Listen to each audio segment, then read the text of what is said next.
প্রিয় ভিউয়ার্স, আপনাদের সবাইকে জানাই শুভেচ্ছা ও অভিনন্দন।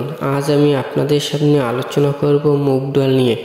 বাংলাদেশের প্রতিটি পরিবারের প্রতিদিনের খাদ্য তালিকায় ভাতের পরে ডালের স্থান।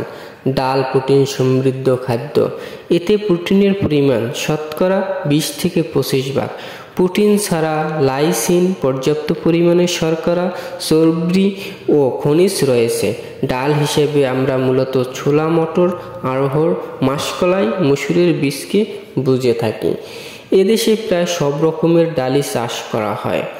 বেলে দোআঁশ ও পলি দোআঁশ মাটি, মাঝারি উঁচু এবং সুনিষ্কাশিত জমি মুগ ডাল আবাদের জন্য উপযোগী। আমাদের দেশে বেশ কয়েকটি জাতের মুগ ডাল চাষ করা হয়ে থাকে। সেগুলো হলো বিনামুগ 1, বিনামুগ 3, বিনামুগ 4 ও বিনামুগ 5 ইত্যাদি।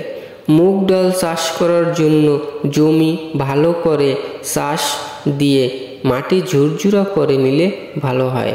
এতে বীজের অঙ্কুরোদ্গমের হার বেড়ে যায় এবং ফসলের ফলনও ভালো হয়। প্রত্যেক একর জমিতে 18 থেকে 20 কেজি বীজের প্রয়োজন হয়।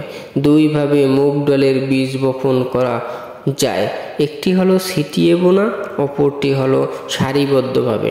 তবে এই দুই পদ্ধতির মধ্যে সারিবদ্ধভাবে বোনা সবচেয়ে ভালো, কারণ লাইন বা সারি করে মুগ চাষ করলে ফসল ছিটানো পদ্ধতির চেয়ে তুলনামূলকভাবে বেশি পাওয়া যায়। মুগ ডাল পরিপক্ক হলেই তা সংগ্রহ করতে হয়।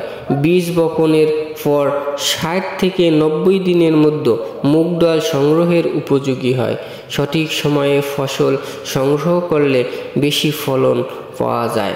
ডাল সংগ্রহ করতে বেশি দেরি করলে এর ভেতরের দানা ঝরে পড়ে যায়। এতক্ষণ আমাদের সাথে থাকার জন্য ধন্যবাদ।